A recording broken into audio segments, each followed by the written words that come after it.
Today we're going to talk about punishments versus consequences for children. Hey everyone, welcome back to part 2 of this 3-part series.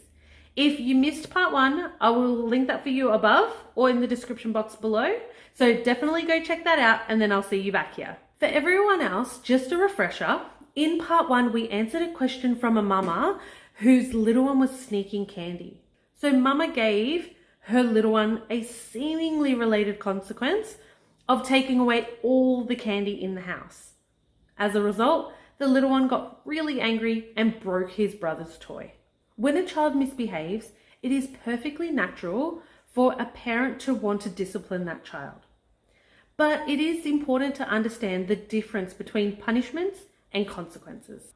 A consequence is a natural result of an action, while a punishment is an imposed penalty from a parent or a caregiver to cause pain.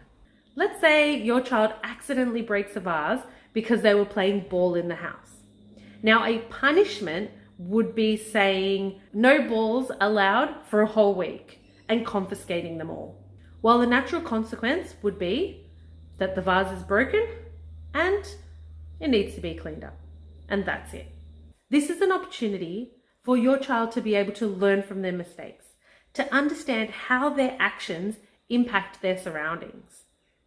You can help your little one to clean up the broken vase and talk to them about how they can avoid similar accidents in the future. You can even speculate together. For example, like having a ball basket in the garage so the balls go in before you enter the house. So let's have a look at the sneaking candy scenario from our mama in the previous video. Was taking all the candy out of the house a consequence of his actions, or was it an imposed penalty?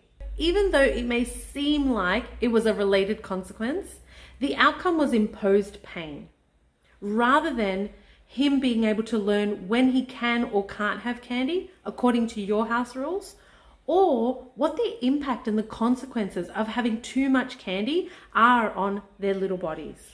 So then it's actually a punishment. And when someone's trying to hurt us, whether it's real or perceived, whether it's physical or verbal, our automatic biological response is to fight, flight, or freeze. Can you see why your little one reacted the way that he did? He was ready to fight you.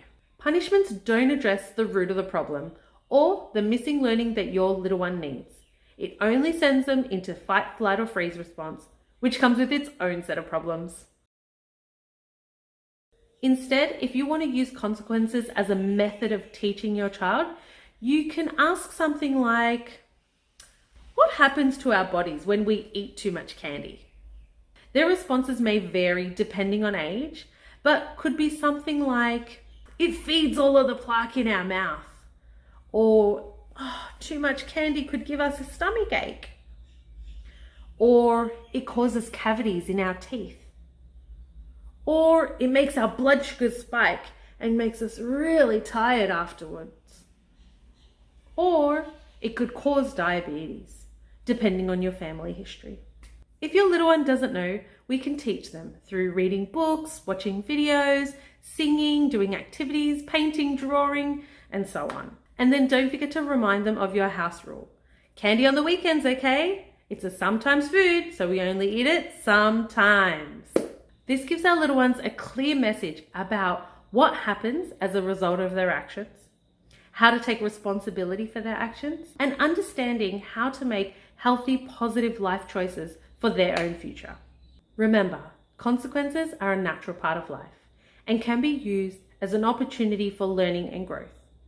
Punishments may seem like a quick fix, but don't address the underlying problem and can create resentment and rebellion in the long run. Thank you all for watching. Click that like button if you enjoyed this video and don't forget to hit that subscribe button. See you in the next video. Bye.